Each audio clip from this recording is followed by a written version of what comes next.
1872, and Sir John Lubbock was concerned about the amount of land being sold for development around Avebury Centre. He was very much concerned about these. His actions to try and save this site, Avebury, and all of the wonderful stuff that comes with it, the henge, the stone circle, his actions in doing that would inadvertently save another feature in the landscape, potentially much more important than this one, and much older, and also a mile or two in that direction up on the hilltop. In fact, let's go there now.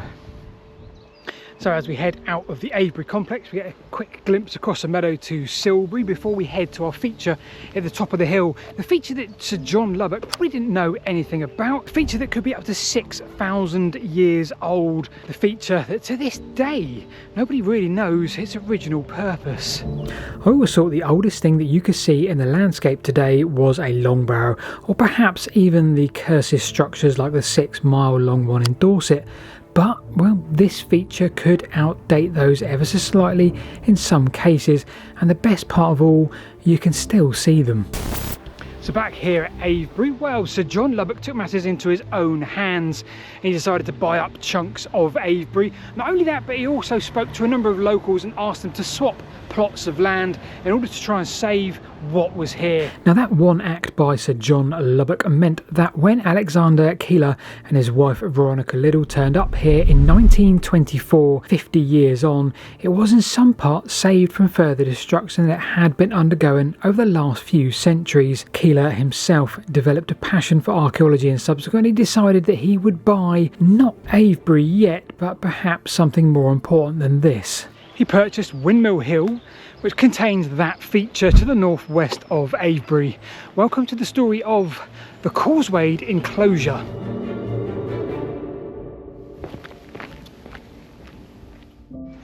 So Alexander Keeler found something in this field. Now, he wasn't the first person to see this feature in the landscape. In fact, William Stukeley came here in the early 1700s and drew this. But Alexander Keeler was the first person to actually recognise this as something different. Subsequently, he digs and he would find flint tools, fragments of pottery and pieces of animal and human bone. In fact, he finds a skull of an ox with some scratch marks on it, perhaps indicating that skull would have sat on a totem. Now you might have been thinking I was going to refer to those barrows in the middle of this field system. Well, I'm not. I'm going to actually refer to something much more subtle. And the beauty about what Alexander Keeler declared was that this was something different. This wasn't a henge or a hill fort, perhaps like those before him had interpreted this site as. Here we are. So from that point forward, this is recognised as a causewayed enclosure. An enclosure because it circled a large area with a ditch that I'm stood in there. Causewayed because, okay, well, let's address that at a completely different site. And here is another one of those structures. This is Knapp Hill in Wiltshire, up very high, excuse the wind. And this one perhaps gives us a much better example than the Windmill Hill one. We can actually see now what this looks like. Come and have a look at this. So all the way around this hilltop we're circled by a ditch. Can't make it out that well here on this side, but I'm out of the wind. You can see why therefore people thought that this was like a hill fort, a defensive structure of sorts. But then we have a bit of an issue with this because every so often, well, the ditch just disappears and the bank disappears. We have a gap, we have a causeway inside. We go back to ditch and then we have this causeway again going inside, and that happens all the way around this entire structure. Maud and Benjamin Cunnington came here in the early 1900s and excavated this over 2 autumns. They published their report in around 1912 and they set the ball rolling for these structures. Now they didn't fully understand it, but they did identify that we had a hill fort-like structure. But there was one key sentence from their reports that we should take away from this. Excavations clearly show that none of the gaps in the rampart are a result of wear or any accidental circumstance, but they are actually part of the original construction of the camp. They even go on to ask for suggestions as to what this could be, and perhaps, maybe, just maybe, a decade or so later, Alexander Keeler read their note and he declared that, of course, we are now dealing with something very different. So above all, we have a circular ditch all the way around this hilltop here. We have most of the bank on the inside, and we have the most important part, this causeway bit here that goes into the circular sort of enclosure, and we have those all the way around the outside. This is all good. We've now identified this as a separate structure. We just don't know what it is yet.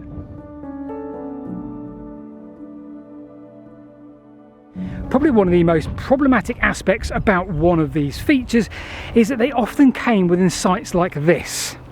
This is Hambledon Hill in Dorset, and like many of the Causewayed enclosures we can still see and touch today, well, it's within or very close to an Iron Age hill fort. Now, by the 1920s we have the aid of aerial photography to help us identify these sites, and so excavations continue on and the discussions rise, but only with a handful of archaeologists. Cecil Curwen is one of them, and we start to find some Neolithic archaeology within them. So immediate assumptions about what these could be are made, and we come up with the defensive structure, the Neolithic equivalent of the Iron Age hill fort.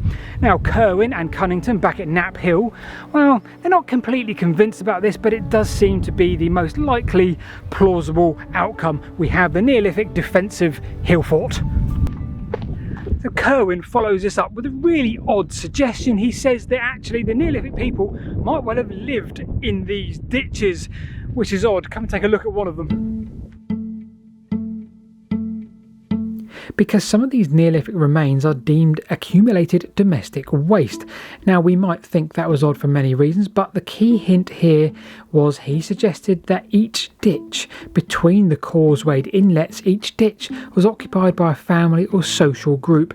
Now, this is quite interesting. Well, that's all good, but Hambledon Neolithic Causewayed Enclosure throws up another problem for us, because this one here had a palisade around it. Think wooden stakes butted up against one another all around it. So you might think, well, that flips us back to the defensive side of things. But here's the problem.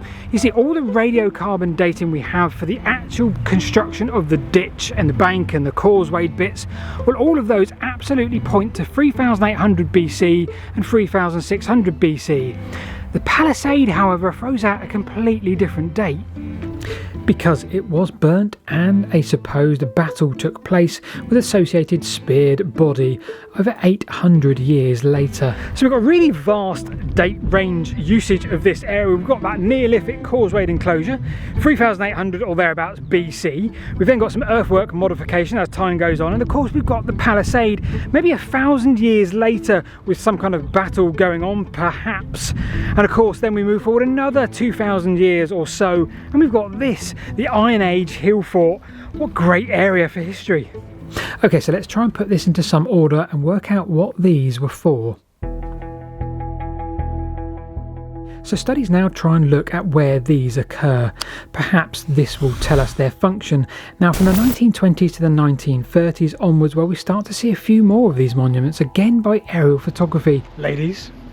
And what's key here is it's assumed that they are once again similar to hill forts, because they're always on the hilltops, they're always on the high ground. But was this perhaps survivorship bias at play here? Move forward 30 years or so and we find a few examples of these in the lowlands rather than just on a hilltop like this one, and perhaps we now need to reconsider that these were essential for us to find a causewayed enclosure, and perhaps that will give us another clue. And if we look at today's maps, well, we see a seemingly unconnected random distribution. But there was one thing that these early stages of study didn't really consider, and that was a consideration of those across the water on what is now mainland Europe. So now we know the change in the Mesolithic to the Neolithic can be attributed to the movement of people from what is mainland Europe, the continent now, across into Britain, and the change in that lifestyle from nomadic to the farming practices. And of course they brought with them the knowledge of these structures that they were building, and to them they were essential for that way of life.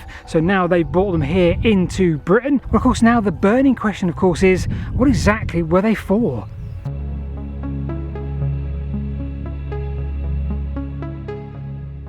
So evidence for Neolithic settlement in Britain isn't hugely abundant, so a lot of the archaeologists assumed at the time when they were sort of working out what these were for, people actually lived inside the causewayed enclosures. Now, particularly on mainland Europe, we do have evidence for this, but it's always later Neolithic. We have various structures associated with occupation, both near the enclosures and even within it, but this is always towards the end of the Neolithic. None of these structures were there, it seems, at the time of construction of the Causewayed Enclosures, so from that we can conclude their primary function was not to live in. The eastern ditches that still remain today of Windmill Hill are particularly spectacular. Now, Joshua Pollard, a local archaeologist and very much an expert of these sites, particularly this one at Windmill Hill, well, he suggested that their use would have changed over time. We see different practices within these, but that makes sense, because if we have 1,000-year usage on these, that's a massive era of time. We're not just talking a few generations here and there, but that doesn't help us with the big question, the primary use of these. What was it? What were they built for initially? So then we move forward into the 2000s and the 2010s, and we have a very different notion altogether. So back up here on Windmill Hill, we have evidence of very early Neolithic activity, 4000 to 3700 BC. The enclosures themselves remain a tad of a mystery in terms of their age of construction with regards to the order. It's probable that the inner ditch was dug first, the middle was last. All three ditches, however, appear to have been dug in the 37th century BC, probably within the lifespan of a single individual, if not over 2 generations. So we already know we have activity in and around these ditches of feasting. We have lots of animal bones, we have lots of sort of scraping tools of the Neolithic nature, which indicated to us it would be sort of a feasting or a ritual meeting place or something like that. It didn't really explain though the causeway between them. These are sort of raised bits that go in and break the ditches up. Well, the current thinking is that whether this was for feasting, meeting, trading or even ritual, we have specific entrances for specific family or social groups, each section representing an area that you would enter or occupy. Okay, so you might be just about to sit down, pull your keyboard out and start bashing away thinking, well, that's a bit of a mundane use. Yet again, we come to the ritual sort of place, the meeting place, all very boring. But think about this. Think about, what is your central place to go to? Is it your local pub or the town hall or the town centre or a community that you're part of? Is it something where you meet other people? Because for me, I really enjoy human interaction and being out here in the landscape. Well, there's absolutely none. Think about this as your local pub, as your local community centre, the gathering of people, the gathering of societies from all around here. That to me makes a lot of sense. And whilst we see these structures in use for 800, 1,000 years, obviously that's generation after generation, and their use changed, but perhaps the coming together of all the societies around here in one meeting place, perhaps that never changed. I've been Paul, I hope you enjoyed this. Click subscribe and hit the like button, etc. We'll see you this time next week.